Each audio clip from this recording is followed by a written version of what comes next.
My name is Rob Ryder, speaking out of West Cornwall. So this little video is about, it comes a little bit from the book I wrote with Patrick, A Conscious Humanity, Morality, Freedom and Natural Law. So I want to, for anybody who's kind of new to this worldwide global plan to dominate humanity, whatever you want to call it. So I want to explain or answer a common question. Yeah, but how could they get away with that? There'd have to be thousands and millions of people going along with it, planning it, and there clearly isn't. How can they get away with that? It wouldn't be able to happen because people won't go along with it. And so it was before 2008. I could only see corporate greed in the world. That was where I was. And it kind of leads you to a kind of socialist leaning, because I lived in Latin America and I could see the reasons behind socialist revolutions there if you're only stuck in that corporate level. But then the 2008 financial crash happened, and then I came across money creation, and then boom, within a very short space of time, I had a massive download of information very quickly, because you connect the monetary system to the political system, to religion, to the big corporations, and then you can see where it's going. So I had an enormous download of information after the 2008 crash, probably 2009, to be honest, because it took a while to get that information, and then it just all come to me.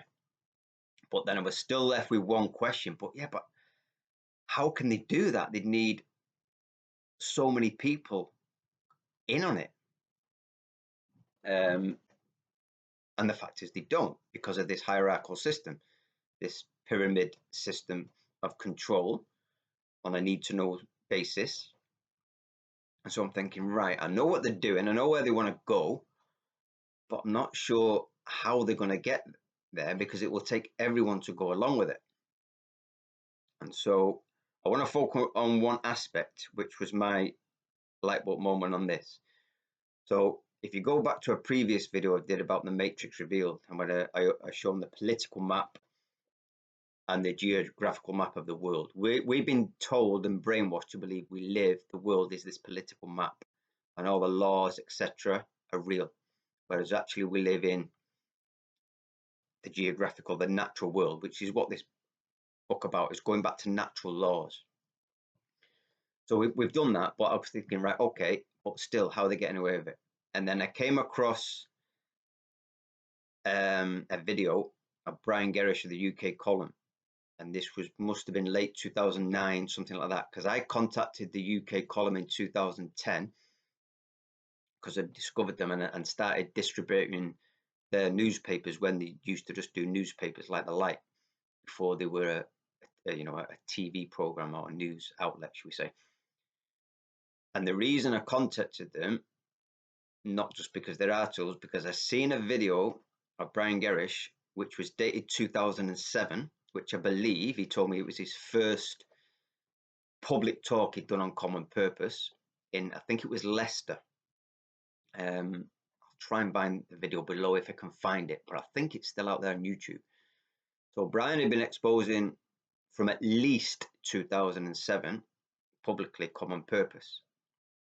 And I listened to the video and went, right, that's how they're doing it. Simple. And that led me, then I had to start studying mind control and psychology, because I knew mind control and psychology was being used, but I didn't know really what that meant. And then I came across this video, thought, right, that's how they're doing it. It's actually all a psychological attack. True war is the war on consciousness. That's what's really happening there. So I thought, right, I need to look more into the psychology. So Brian Gerrish's exposure of common purpose for me wasn't right. I've got the information now, not just about what's going on, but how they're doing it. So, I mean, the term common purpose, it means groupthink. Yeah, you have a common purpose, groupthink. There's no really room there for diversity, even though that's what pushed a lot. So I just want to do one little quote here off the Common Purpose website. Common Purpose is a charity based in Great Britain which creates future leaders of society. Common Purpose selects individuals and trains them to learn how society works, who pulls the levers of power, and how Common Purpose graduates can use this knowledge to lead outside authority. So you'll start to, once you start looking into this, you'll start seeing buzzwords, yeah, to lead or outside authority, to lead, vision, change, purpose, common purpose. You'll even actually see them words use common purpose. So it's this hierarchical system that puts down a vision and then filters down that through its leaders, levels. And obviously it's on a need to know. The lower you are, you'll know less of what's going on above. It's like a secret society, really. So they're pushing out belief systems. So what they've done over decades is infiltrate all aspects of public society. So the national health, education, local councils, all these local systems, to get their leaders in. And then once their leaders are in, they're trained, even though they won't know it, to think a certain way. This is how it works. And then they pass that down to everyone else. Because if you're a supervisor, you'll do what your manager says. If you're just a shop floor worker, you do what your supervisor says. No one challenges authority above them. Very few people do. Oh, it's my job. That's what I've got to do. So it's it's created, and this has gone global, not just natural order following out of fear, but it's actually programmable order following. They've created order because if you step out of line of this think, well, you won't get a promotion, you'll be pushed to the side. And when, I mean, I know a couple of people who've been on the Common Purpose program, and if you don't come out thinking like they want you to think, you won't pass the program. You won't get the promotion. Yeah? So they deliberately only allow people who they can program to think a certain way to get into positions of power. The types of people they're looking for are people who have sociopathic tendencies, narcissistic, weak-minded people. These are great candidates for Common Purpose, yeah, because eventually you go into the realms of immorality, you know, dominating other people with your thought because you know better. It's creating a group think. Now, Common Purpose was exposed by the UK column, and that doesn't mean that's it, because anywhere you see a leadership program, you have coming out of the World Economic Forum, you have global leaders. So they set it down, look, nationally, then locally, then in your community, but it's all the same think. If you think differently, you won't pass the course, you won't get in a position of power. Once you've took those positions of power, head of police, head of the NHS, whatever, everything then is just pushed down. And anyone who doesn't go along with that think, that agenda, simply won't get the promotion or be pushed aside, ignored, whatever. You can't challenge it. This is how the climate nonsense works. So, little bit information here. So this is when we wrote, this was a couple of years ago. On the website, they boast of having 105,000 leaders worldwide, 7,000 more participants each year, and are managing 100 large cities globally. That's just a little bit of data. Over 100,000 people trained, 7,000 per year, controlling, what was it, 100 cities. But since it's been, our local council here used to fund them, but they don't, because I believe that was because the exposure of the UK column, but they haven't disappeared. It's still there and it's still going, but it's manifested in local community leaders. So it's not, you don't just think, oh, if it's not global purpose, common purpose, then it's not that. No, it's everywhere in other names. So it's a way of getting a belief system, a way how society should run, a way how people should behave, taking those positions of leadership at the top, getting people in the middle, and then people on the ground floors, local community leaders, pushing the same belief system. Because behavior comes out of belief systems, and that's how it's work. And I want to give you a little example of where this leads to, because I've always said that people like Hitler, Stalin, Mao, possibly never killed anyone. I don't know, I haven't looked into the history. But millions upon millions and millions of people died because they decided to. Yeah, so people following orders. Jordan Peterson, the psychologist, though his mind himself, I believe, has been infiltrated the last few years because he's an extreme Christian Zionist. But doesn't mean he still has good information. He said, you know, you would be a Nazi too. Most people in Nazi Germany went on along with it. They either followed the orders or they just accepted it and didn't say anything. It's like, oh, what did you do today? Like, oh, I lined up a group of people, shot them and pushed them in a ditch. How would a sane person thinking do that? Well, this isn't sane thinking. The people who run the world are psychologists. They know how weak human beings are, morally weak, how much they give in to peer pressure, how they haven't got the strength to take a deep breath and just say no, and how you can convince people that murdering another person is beneficial because they're trash. So you have to demonize people, which obviously all dictatorships demonize who they want to get rid of first to justify the massacre. So there's all these mind games going on, and it's all mind games. And I talk about in the same chapter a tale of two policemen. So these are two policemen that I'd had conversations with over the years in the book. And many, many years ago, probably about 2010, I had a conversation with a policeman who was kind of retired, I think just retired, got early retirement. And I asked him, you know, do you think we're coming into a police state? And he's like, no, we're not coming to. He was really surprised by that question. So I had a little bit of a conversation, and he told me how when he was going on the beat training the new constables, although they're all police officers now, not constables, he'd go to a situation and he would be aware of common law. He would be aware of common sense.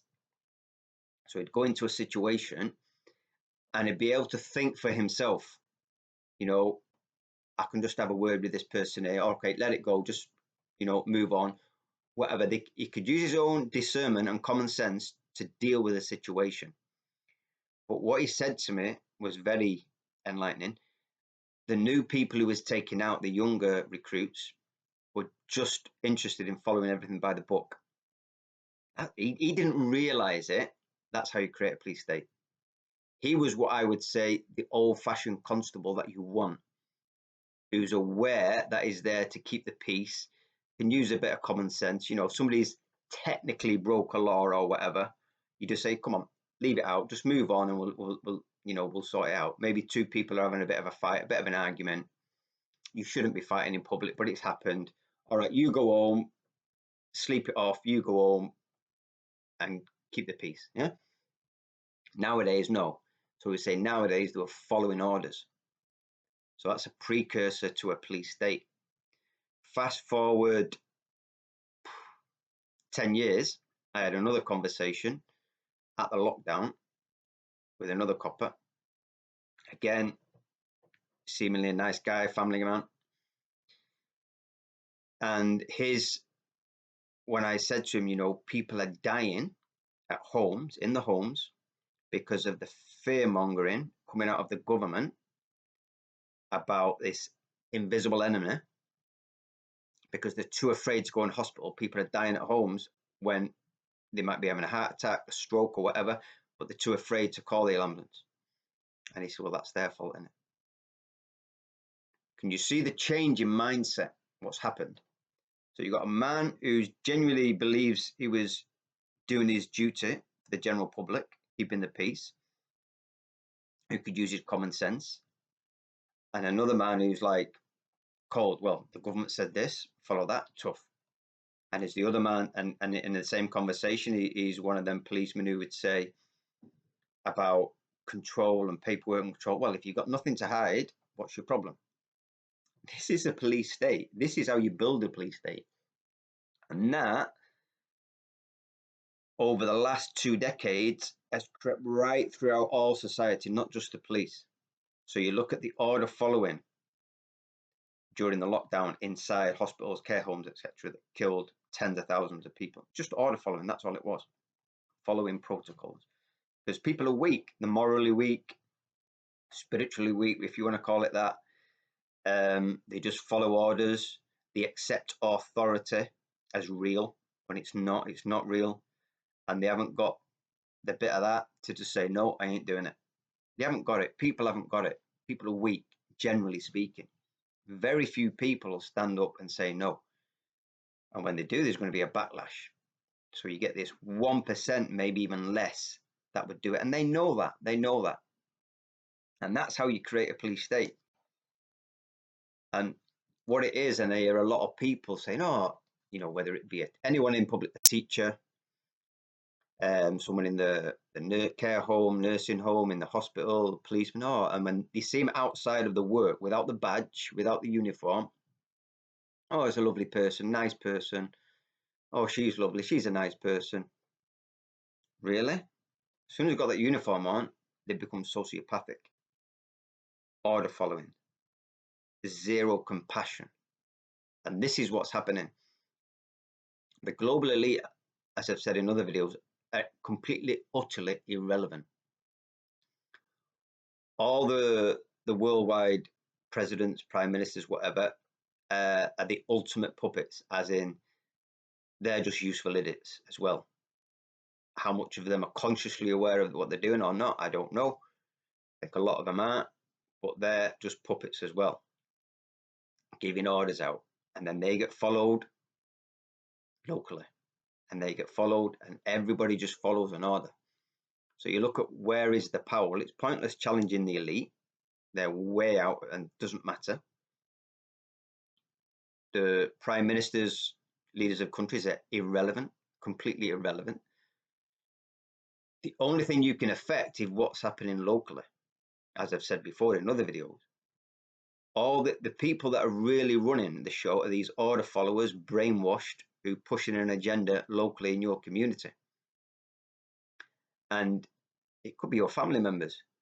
And like I've said in the previous year, people need to sit down with family members, have a cup of tea and say, look, listen, this is where this ends up.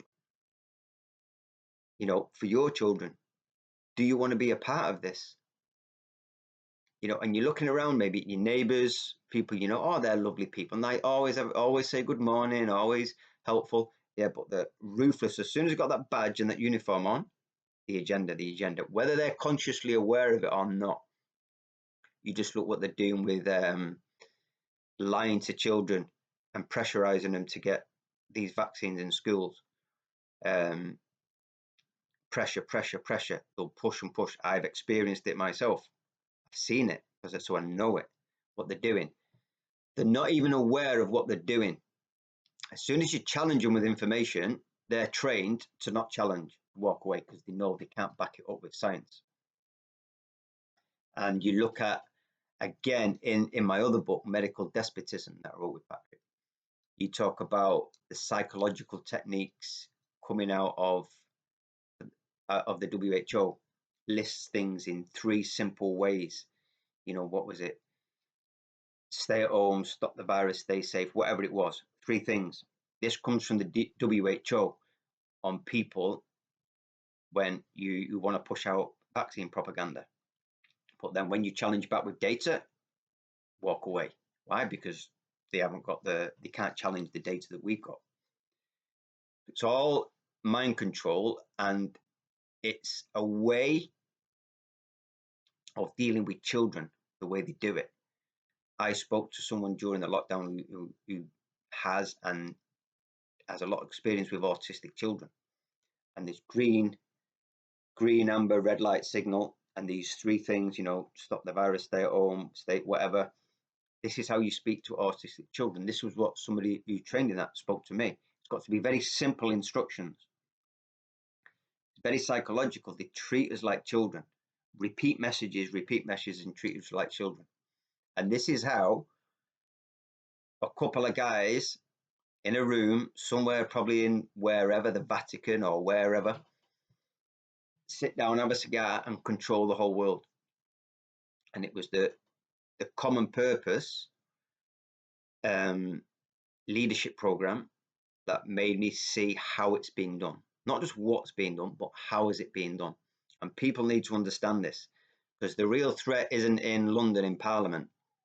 It's in your local community, in your local councils. And this is where people have to challenge, because these people have no idea, most of them, that they're pushing an agenda. So it can be overturned. It won't be overturned at the top level.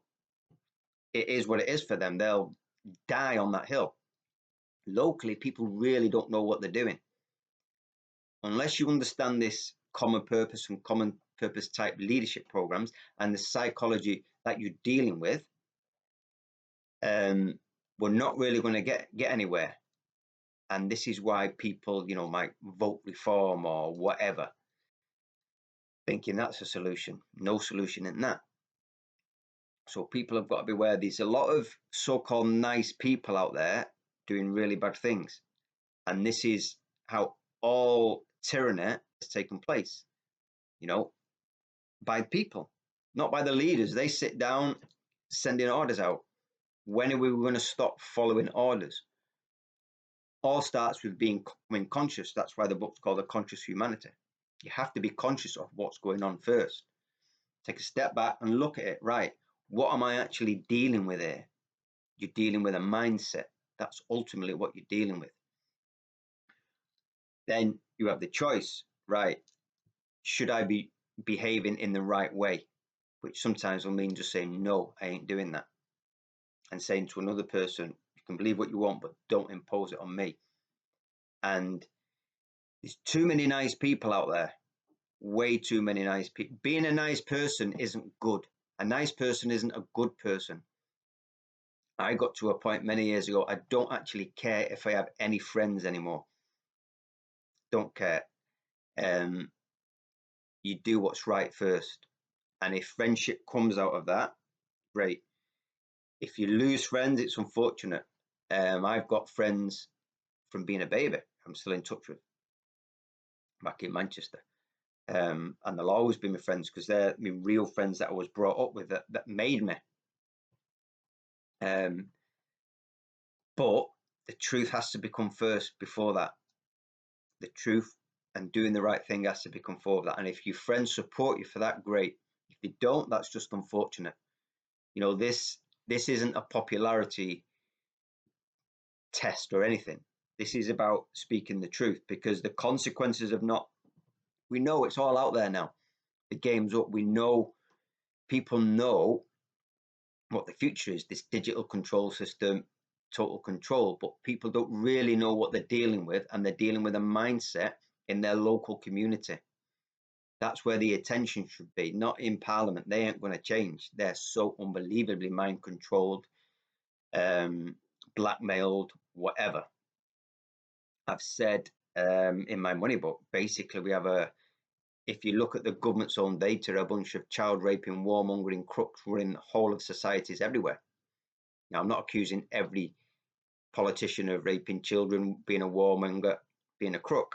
What I'm saying is they're in a position that they should be exposing the ones that are. Even government documentation, which I've put in my money book, shows how the whips were actually helping politicians out with problems with young boys, which we know what that means, as long as they pushed a policy.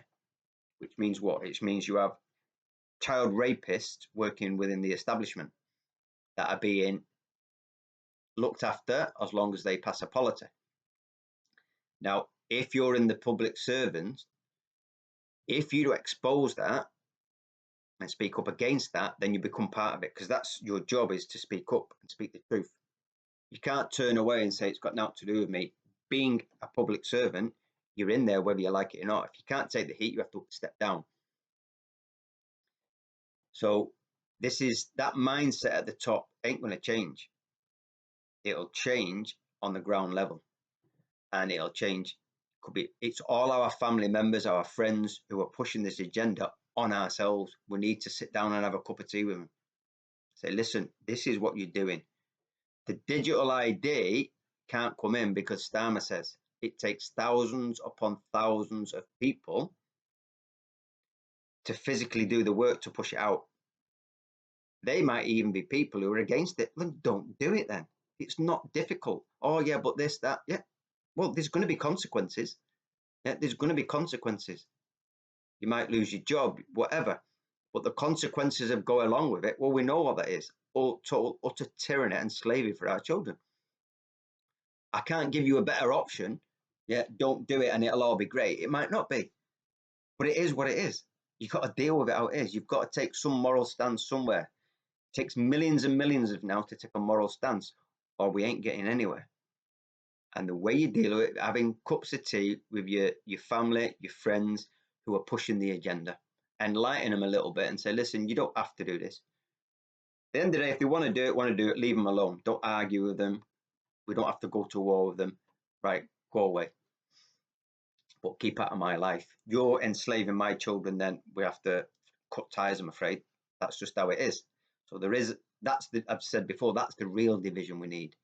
Not religion, race, cult, whatever. Forget all that. That's all utter nonsense anyway. The real division is the people who are pushing the agenda and the people who are not. That's the division. And the people who are pushing the agenda is us. We're enslaving ourselves. So we need to stop blaming the World Economic Forum, stop blaming Starmer or whoever, and look at the thousands upon thousands upon thousands of people who are enslaving themselves because they don't know any better. Yeah, or they think, like I say, the ones that you could get to and talk to and have a cup of tea and show them what's happening, and they would possibly walk away, a few, because this common purpose program specifically tries to get people with sociopathic tendencies in and narcissists who are basically weak people. That's what they want, because that's who they know will push tyranny on others and have no compassion whatsoever about it. None at all. Because what we're seeing in public service is zero compassion. I've seen it everywhere. And it's all done by nice people doing bad things.